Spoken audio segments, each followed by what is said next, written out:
तो इस वीडियो में हम करेंगे क्लास 10th का केमिस्ट्री का चैप्टर नंबर 1, जिसका नाम है केमिकल रिएक्शंस एंड इक्वेशन।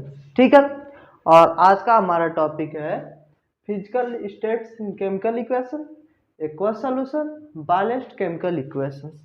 ठीक है, आज का हमारा टॉपिक है। इसके पहले के जितने भी टॉपिक हैं, जैसे physical change, chemical reaction in our daily life, characteristics of chemical reaction, reactant, product, chemical equations, questions, NCERT examples जितने भी आ चुके हैं इससे पहले जो कि NCERT में दिया हुआ है, वो सारे चीज़ एकदम डिटेल्ड एंड इजी वे में इस चैप्टर के अपने लिस्ट में है। ठीक है, अगर ये आप वीडियो देखिए, अगर ये आपको समझ में आ रहा है, अगर वो आपका टॉपिक बाकी है तो जाके देख लीजिएगा, और उसको आपने ऑलरेडी कर लिया है तब तो बहुत अच्छी बात है। ठीक है, तो इस टॉपिक को हम स्टार्ट करते हैं। ठीक है, सबसे पहले क्या दिया है, physical state of chemical equation. क्या दिया है, physical state of chemical reaction. और मैं आपको ये भी बता दूं कि इन सारे वीडियो के साथ साथ उसमें एक स्ट्रेटजी वीडियो भी है इस चैप्टर का, कैसे हम अपने जो 2024 के बोर्ड एग्जाम होगा क्लास 10 का, उसमें जो इस चैप्टर से जो भी क्वेश्चन आएंगे वो आपको कैसे पढ़ा हुआ मिलेगा, और आपको ये भी समझ में आ जाएगा कि जो हमने प्लेलिस्ट बना रहे हैं इसमें कौन कौन सी चीज़ें आएंगी। ठीक है, तो आप वो वीडियो ज़रूर देख लीजिएगा अगर आपको अपने केमिस्ट्री में पूरे मार्क्स लाने हैं तो। ठीक है, तो हमको क्या दिया है, physical states of chemical reaction. ठीक है, हमको दिया है physical states of chemical reaction. जैसे हम कोई भी रिएक्शन लिखते हैं, 10th में है, जब हम कोई भी रिएक्शन लिखेंगे तो उसके आगे हम ये भी बताएंगे कि उसकी फिजिकल स्टेट क्या है। फिजिकल स्टेट क्या होता है, सॉलिड होता है, लिक्विड होता है, गैस होता है और एक्वस होता है। ठीक है, अब सॉलिड क्या होता है, सॉलिड को हम ये से डिनोट करेंगे। सॉलिड आप सबको मालूम है सॉलिड क्या होता है। ठीक है, लिक्विड जो होगा उसको हम यल से डिनोट करेंगे, लिक्विड जो होगा उसको हम यल से डिनोट करेंगे। जो गैस होगा उसको हम जी से डिनोट करेंगे, जो गैस होगा उसको हम जी से डिनोट करेंगे, और जो एक्वस होगा उसको हम ए क्यू से डिनोट करेंगे। अब मैं क्या डिनोट करने की बात कर रहा हूँ, अभी 2 मिनट रुकी, आपको एकदम अच्छे से समझ में आ जाएगा। ठीक है, उससे पहले एक नया टर्म है, आपने सॉलिड लिक्विड गैस तो सुना ही होगा, 100% सुना ही होगा। ठीक है, एक्वस जो नया टर्म आया है, तो मैं आपको बता दूं एक्वस सोल्यूशन होता क्या है। एक्वस सोल्यूशन बेसिकली एक प्रकार का सोल्यूशन होता है, एक प्रकार का सोल्यूशन होता है जिसमें सॉल्वेंट क्या होता है, जिसमें सॉल्वेंट होता है, वाटर होता है। ठीक है, अब सॉल्यूट सॉल्वेंट क्या होता है आपको पता ही होगा, सॉल्यूट जो कम अमाउंट में हो, सॉल्वेंट जो ज़्यादा अमाउंट में हो। जैसे हमने चीनी पानी को मिक्स किया, ठीक है, चीनी और पानी को मिलाया, अब चीनी हमने कम मात्रा में लिया और पानी हमने ज़्यादा क्वांटिटी में लिया, तो क्या हो जाएगा, वो भी एक एक्वा सोल्यूशन हो जाएगा। क्योंकि एक्वा सोल्यूशन वो सोल्यूशन है जिसमें सॉल्वेंट क्या होता है, वाटर। सॉल्वेंट क्या होता है, वाटर। ठीक है, तो उम्मीद करता हूं आपको समझ में आ गया होगा सॉलिड, लिक्विड, गैस और एक्वा सोल्यूशन। ठीक है, सॉलिड को एस से रिप्रेजेंट करेंगे, लिक्विड को एल से, और जी से गैस को और एक्यू से एक्वस को। आप कहाँ रिप्रेजेंट करेंगे, कैसे रिप्रेजेंट करेंगे, ठीक है, आइए बता रहा हूँ। ठीक है, जैसे ये इक्वेशन है, ठीक है, ये एक इक्वेशन है। इससे पहले वाला जो हमने वीडियो किया था उसमें इस एथी को भी, इस एग्जाम्पल को भी, मतलब एनसीईआरटी का ये एग्जाम्पल है एक। ठीक है, इसको एकदम अच्छे तरीके से मैं आपको बताया हूँ। ठीक है, फिलहाल उसकी जरूरत यहाँ पे नहीं है, यहाँ पे जो दिया है वो देखिए। ठीक है, देखिए जैसे हमको एक इक्वेशन दिया है, मान लीजिए MgO2 मिला के MgO बन रहा है। क्या बन रहा है, Mg प्लस O2 मिलकर क्या बन रहा है हमारा, MgO बन रहा है। ठीक है, ये मैग्नीशियम, ये ऑक्सीजन मिलकर क्या बन रहा है, मैग्नीशियम ऑक्साइड। ठीक है, लेकिन जो हम मैग्नीशियम ले रहे हैं वो सॉलिड फॉर्म में ले रहे हैं, मैग्नीशियम ले रहे हैं वो सॉलिड फॉर्म में ले रहा है, जो ऑक्सीजन है वो गैस फॉर्म में है, जो ऑक्सीजन है वो गैस फॉर्म में। और इससे मिलकर जो MgO बन रहा है मैग्नीशियम ऑक्साइड, वो किस फॉर्म में, सॉलिड फॉर्म में। ठीक है, तो हमने क्या किया बेसिकली, हर एक एलिमेंट के बाद हमने लिख दिया है कि वो सॉलिड में है, लिक्विड में है, एक्वस में है, गैस में है, या फिर किस फॉर्म में है। तो ऐसे ही लिखते हैं, इसी को कहते हैं हम physical states of chemical equation. उम्मीद करता हूँ आपको समझ में आ गया होगा कि हम कोई भी इक्वेशन लिखेंगे क्लास 10th में, ठीक है, बोर्ड के पेपर में या क्लास के पेपर में, अगर आपको आता होगा कि सॉलिड फॉर्म में है, लिक्विड फॉर्म में, गैस फॉर्म में, एक्वस फॉर्म में है, तो आप जरूर लिखिएगा। ठीक है, जैसे मैग्नीशियम सॉलिड फॉर्म में है, ऑक्सीजन गैस फॉर्म में है, मैग्नीशियम ऑक्साइड सॉलिड फॉर्म में। ठीक है, बहुत सारे क्वेश्चन में आपको गिवन भी होगा। ठीक है, इतना तक तो समझ में आएगा कि फिजिकल स्टेट कैसे हम इक्वेशंस में पुट करते हैं, लिखते हैं। ठीक है, इतना करने के बाद मैं आपको बताऊंगा what is balanced chemical equation. आखिर ये बैलेंस्ड केमिकल इक्वेशन होता क्या है, और मैं आपको बता दूं ये आपके बोर्ड के लिए इम्पोर्टेंट भी है। क्वेश्चन 2 से या 3 नंबर में आ जाएगा, या 5 नंबर में देना हुआ तो 2 क्वेश्चन देगा। What is balanced chemical equation, what is unbalanced chemical equation, और एक कोई क्वेश्चन दे देगा, उसको बोलेगा बैलेंस करके दिखाइए। ठीक है, तो बैलेंसिंग भी हम देखेंगे। उससे पहले अभी तो ये देखते हैं हम what is balanced chemical equation. आखिर ये बैलेंस्ड केमिकल इक्वेशन होता क्या है। ठीक है, ठीक है, तो आपको मैं ये जो लिखा है उसको बताने से पहले मैं आपको यहाँ पे ध्यान लेना चाहता हूँ, यहाँ पे ध्यान लेना चाहता हूँ। यहाँ पे जब आप ध्यान लाएंगे आप देखेंगे Zn प्लस H2SO4 मिल के बना रहा है ZnSO4 प्लस H2। ठीक है, क्या बना रहा है, Zn प्लस H2SO4 मिल के बना रहा है ZnSO4 प्लस H2 बना रहा है। ठीक है, अब देखिए Zn यहाँ पे कितना है, इसकी क्वांटिटी कितनी है, 1 है। Zn की क्वांटिटी कितनी है, 1 है। देखिए यहाँ पे Zn है, देखिए हम इसको कैसे लिखेंगे, ये एलिमेंट, रिएक्टेंट, ए प्रोडक्ट, एलिमेंट, ये रिएक्टेंट, ये प्रोडक्ट। ठीक है, Zn यहाँ पे 1 है, Zn यहाँ भी 1 है, दोनों बगल Zn 1 है, तो Zn 1 इधर भी है और 1 इधर भी है। ठीक है, फिर हमें H लिखा है, तो H2 इधर भी है, H2 इधर भी है, 2H इधर भी है और 2H इधर भी है। ठीक है, अब देखेंगे यस, एक यस इधर है, एक यस इधर भी है, एक यस इधर है और एक यस इधर भी है, एक यस इधर है, एक यस इधर भी है। ठीक है, आप देखेंगे ऑक्सीजन, इधर 4 ऑक्सीजन है, इधर भी 4 ऑक्सीजन है, इधर 4 ऑक्सीजन और इधर भी 4 ऑक्सीजन, इधर एक जिंक, इधर भी एक जिंक, रिएक्टेंट साइड में भी एक जिंक है, प्रोडक्ट साइड में भी एक जिंक है, इधर 2 हाइड्रोजन है तो इधर भी 2 हाइड्रोजन है, इधर 1 सल्फर है तो इधर भी 1 सल्फर है, इधर 4 ऑक्सीजन है तो इधर भी 4 ऑक्सीजन है। ठीक है, दोनों तरफ 4 ऑक्सीजन। ठीक है, तो हम देखेंगे कि रिएक्टेंट साइड में जो 1 इधर है जिंक, प्रोडक्ट में भी वही इक्वल है, जो इधर रिएक्टेंट में इक्वल है प्रोडक्ट में वही है, मतलब दोनों तरफ सेम सेम है, दोनों तरफ सेम सेम है। रिएक्टेंट में जितने एटम्स के एटम्स नंबर ऑफ एटम्स है उतने प्रोडक्ट में भी नंबर ऑफ एटम्स है, मतलब बेसिकली क्या है, दोनों तरफ इक्वल है। दोनों तरफ क्या है, रिएक्टेंट और प्रोडक्ट साइड में दोनों तरफ जितने भी एलिमेंट सारे क्या है, सारे एलिमेंट्स इक्वल हैं। ठीक है, इसी को बोलते हैं बैलेंस्ड केमिकल इक्वेशन। ठीक है, आइए एक बार पढ़ लेते हैं। ठीक है, डेफिनेशन को क्या दिया है, the equation in which number of atoms of each element in the reactant and product sides are equal. मतलब एक ऐसा इक्वेशन, मतलब एक इस टाइप का एक ऐसा इक्वेशन जिसमें हर नंबर के, हर एलिमेंट के reactants and product side equal हो, reactant and product side equal हो, उसी को हम बोलते हैं बैलेंस्ड केमिकल इक्वेशन। उसी क्या बोलते हैं, बैलेंस्ड केमिकल इक्वेशन। कि मतलब हमको कोई सा भी इक्वेशन दे हम एक टेबल बनाए और टेबल बना के जो हम इधर एलिमेंट लिखेंगे, इधर रिएक्टेंट और इधर प्रोडक्ट, और हम देखते जाएंगे एलिमेंट जितने रहेंगे, जैसे जिंक हो गया, हाइड्रोजन हो गया, सल्फर हो गया, ऑक्सीजन होगा, इन सबका फॉर्म लिख लेंगे।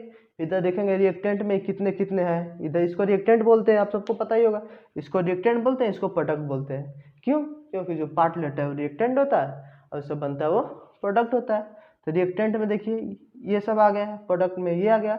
अब देखेंगे दोनों साइड में तो सेम ही सेम है, 1 इसमें 2 2 1 1 4 4, जब ये इक्वल होता है तो इसी को बोलते हैं हम balanced chemical equation. The equation in which number of atoms of each element in the reactant and product sides are equal are known as balanced chemical reaction. मतलब कि एक ऐसा इक्वेशन जिसमें रिएक्टेंट और प्रोडक्ट साइड के सारे atoms के element equal हो। ठीक है, एक एग्जांपल और देखिए, एग्जांपल जैसे दिया है, देखिए यही उठाए हो। ठीक है, यही एग्जांपल यहाँ पे लिया, 2 mg plus O2 equal to 2 mg वो बन रहा है। ठीक है, अब mg देखिए यहाँ पे कितना है, 2 mg कितना है, 2 है। ठीक है, इस साइड में mg कितना है, रिएक्टेंट साइड में 2 mg, इधर भी 2 mg है।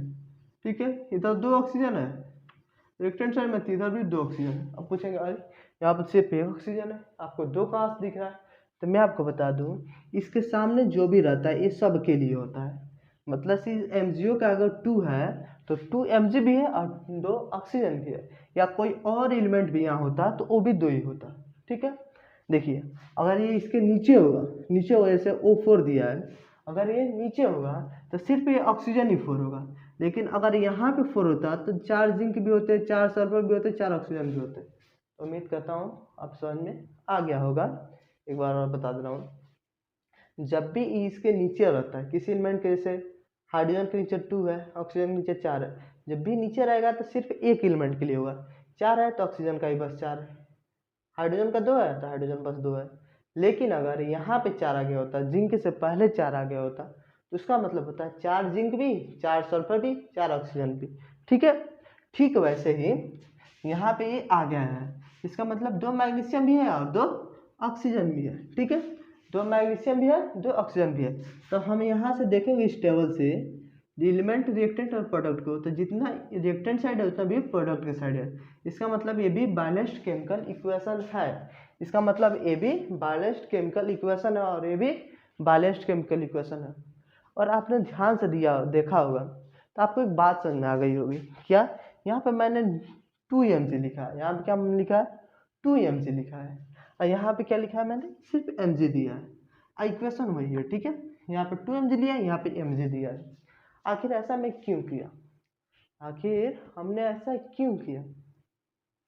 क्योंकि देखिए इधर है एक मैग्नीशियम, इधर ऑक्सीजन के 2 एलिमेंट है, और इधर ऑक्सीजन के और मैग्नीशियम के एक एलिमेंट है।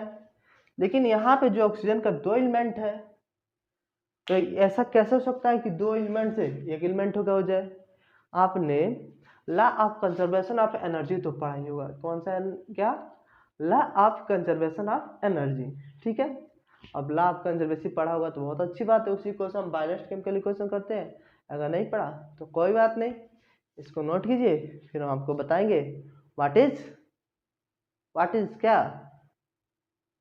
Law of conservation of energy, and उसके साथ ही बनाएंगे कि what is unbalanced chemical equation, उसके साथ बताएंगे। ठीक है, इतना आप नोट कर लीजिए, फिर उसको बताता हूँ। तो उम्मीद करता हूँ आपने नोट कर लिया होगा। अब हम आगे देखेंगे। ठीक है, अब हम आगे देखेंगे। ठीक है, तो हमने क्या पढ़ा है? हमने ये पढ़ा कि हमने बैलेंस्ड केमिकल इक्वेशन हमने पढ़ा। ठीक है, अब हम क्या पढ़ेंगे? हम देखेंगे कि आखिर हमें ज़रूरत क्यों पड़ी, आखिर हमें क्या ज़रूरत थी बैलेंस्ड केमिकल इक्वेशन लिखने की। भाई हमें क्या ज़रूरत है बैलेंस्ड केमिकल इक्वेशन लिखने की? जैसे लिख रहे थे वैसे ही मस्त था, हमें क्या ज़रूरत थी लिखने की? तो हमें क्यों ज़रूरत थी, क्या ज़रूरत थी, किस लिए ज़रूरत थी? सारे सवालों के जवाब इस प्यारे से बोर्ड पे लिखा हुआ है। ठीक है, देखिए क्या लिखा है, because law of conservation of mass. हमें जरूरत क्यों पड़ी? Law of conservation of mass. ठीक है, आप बोलेंगे, अभी तो आप बोल रहे हैं कि इस सारे क्वेश्चन के आंसर इस प्यारे से बोर्ड पे लिखा है। अब मैं आप पूछा था what is balanced chemical equation, तो आपने बोल दिया because of law of conservation of mass. अब बोलेगा मुझको अगर यही नहीं पता है कि what is law of conservation of mass, तो मैं कैसे समझूँ क्या हुआ इसका answer? Law of conservation of mass आखिर क्या हुआ? तो मैं बोलूँगा कोई बात नहीं, नीचे ही लिखा हुआ है। क्या लिखा है? What is law of conservation of mass. आखिर ये law of conservation of mass होता क्या है? ठीक है, एक एक चीज बताएंगे, एकदम डिटेल में बताएंगे, आपको समझ में आ जाएगा। Law of conservation of mass कहता है हमको, ये आपने क्लास 9 में पढ़ा होगा। ठीक है, law of conservation of mass हमको ये बताता है कि mass neither be created nor be destroyed in any chemical reaction. मतलब कि अगर कोई भी केमिकल रिएक्शन हो, mass neither be created nor be destroyed, कोई भी केमिकल रिएक्शन हो तो उसमें मास ना ही बन सकता है ना ही मास खत्म हो सकता है। मतलब एक हाइड्रोजन लेंगे तो एक ही हाइड्रोजन बनेगा, 10 हाइड्रोजन लेंगे तो 10 हाइड्रोजन बनेगा, 10 मैग्नीशियम लेंगे तो 10 मैग्नीशियम बनेगा, वाटर का 10 मॉलिक्यूल लेंगे तो वाटर का 10 मॉलिक्यूल बनेगा, मतलब खत्म नहीं होगा। वाटर का मॉलिक्यूल नहीं, मतलब हाइड्रोजन और ऑक्सीजन का मॉलिक्यूल। ठीक है, ठीक है, तो इसीलिए हम law of conservation of mass के चलते हुए हम लोग हम इसलिए क्या करते हैं, बैलेंस्ड केमिकल इक्वेशन करते हैं। अगर आपसे कोई पूछे हम बैलेंस केमिकल इक्वेशन क्यों लिखते हैं, क्योंकि हमको law of conservation of energy को फॉलो करते हैं, क्योंकि किसी भी केमिकल रिएक्शन में मास ना ही बन सकता है ना ही मास डिस्ट्रॉय हो सकता है। समझ में आ गया होगा, ठीक है। आप बोलेंगे ठीक है, हमको तो ये भी समझ में आ गया कि what is balanced chemical equation, हमें क्यों जरूरत पड़ती है बैलेंस इक्वेशन करने के लिए। लेकिन उसके नीचे देखिए क्या लिखा है, अनबैलेंस्ड केमिकल इक्वेशन। मैंने तो आपको बता दिया what is balanced chemical equation, मैं बताऊंगा अनबैलेंस्ड केमिकल इक्वेशन क्या होता है, ठीक है। जैसे बैलेंस्ड केमिकल इक्वेशन में क्या था कि रिएक्टेंट और प्रोडक्ट साइड दोनों तरफ सारे नंबर्स ऑफ एटम्स के एलिमेंट इक्वल थे, तो उन्हें हम क्या बोलते थे, बैलेंस्ड केमिकल इक्वेशन। ठीक उसका उल्टा यहाँ पे होता है, क्या होता है कि रिएक्टेंट और प्रोडक्ट साइड के सारे एलिमेंट्स इक्वल नहीं होते। देखिए क्या दिया, the equation in which number of atoms of each element on the reactant and product sides are not equal. क्या नॉट इक्वल, हाईलाइट कर दिया वहां पे, नॉट इक्वल। उसमें क्या था इक्वल, इसमें क्या था नॉट इक्वल। मतलब कि इधर देखिए क्या दिया है, mg एक दिया है, mg एक दिया है, ठीक है। एक एक mg दोनों तरफ दिया है, कोई बात नहीं, ठीक है। इधर देखिए हाइड्रोजन तो दिया है, इधर हाइड्रोजन कितने दिए हैं, वो 2 हाइड्रोजन यहाँ दिया है, 2 हाइड्रोजन यहाँ दिया है। इसमें कितना हाइड्रोजन दिए थे, 2। रिएक्टेंट साइड 2 हाइड्रोजन है, लेकिन प्रोडक्ट साइड कितने हाइड्रोजन है, 4 हाइड्रोजन है। कितने हाइड्रोजन है, 4 हाइड्रोजन है। अब फिर हम ऑक्सीजन को देखते हैं, ऑक्सीजन इधर एक है, ऑक्सीजन का इधर एक मॉलिक्यूल, इधर ऑक्सीजन कितने मॉलिक्यूल है, 2 मॉलिक्यूल है, ठीक है। तो आप देख सकते हैं मैग्नीशियम तो दोनों में इक्वल है, लेकिन हाइड्रोजन अलग है। हाइड्रोजन इसमें 2 है रिएक्टेंट साइड, तो प्रोडक्ट साइड 4 है। ऑक्सीजन रिएक्टेंट साइड 1 है, तो प्रोडक्ट साइड 2 है। इसका मतलब क्या है, ये बैलेंस्ड केमिकल इक्वेशन नहीं है, ठीक है। इसका मतलब ये बैलेंस्ड केमिकल इक्वेशन नहीं है। जब जो बैलेंस्ड केमिकल इक्वेशन नहीं होता वो अनबैलेंस्ड केमिकल इक्वेशन होता है, ठीक है। The equation which number of each element in the reactant and product side are not equal. ये रिएक्टेंट साइड और product side number of element equal नहीं होते, उन्हें क्या बोलते हैं, अनबैलेंस्ड केमिकल इक्वेशन, ठीक है। और इसी को हम स्केलेटन इक्वेशन भी बोलते हैं, इसी को हम क्या बोलते हैं, स्केलेटन इक्वेशन भी बोलते हैं, ठीक है। इसी को हम स्केलेटन इक्वेशन बोलते हैं। अब आप बोलेंगे अच्छा अभी आपने बताया कि बैलेंस्ड केमिकल इक्वेशन क्या होता है, फिर आपने बताया हमें उसकी जरूरत क्यों पड़ती है, फिर आप बता रहे हैं कि what is unbalanced chemical equation. तो ये अनबैलेंस्ड है तब तो इक्वेशन होगा ही नहीं, क्योंकि ये रिएक्शन होगा ही नहीं। क्यों नहीं होगा, क्योंकि बैलेंस्ड ही नहीं है। जितना बना, जितना लिया हमने, जितना हमने लिया उतना बना ही नहीं, कुछ ना कुछ डिस्ट्रॉय कम बेस तो हुआ ही है। तो मैं बोलूँगा कुछ कम बेस नहीं हुआ, इसीलिए हमको क्या करनी पड़ेगी, अब बैलेंसिंग करनी पड़ेगी। क्या करनी पड़ेगी, बैलेंसिंग करनी पड़ेगी। तो हम नेक्स्ट वीडियो में आपको बताएंगे कि how to balance a chemical equation, chemical equation को कैसे बैलेंस कर। जैसे इसमें इक्वल नहीं है तो इसको कैसे इक्वल करेंगे, कैसे इक्वल कर देंगे कि वो अनबैलेंस्ड केमिकल इक्वेशन से बैलेंस्ड केमिकल इक्वेशन बन जाए, ठीक है। तो हम देखेंगे नेक्स्ट वीडियो में, और आप कमेंट करके बता सकते हैं आपको वीडियो कितना प्यारा लगा, ठीक है।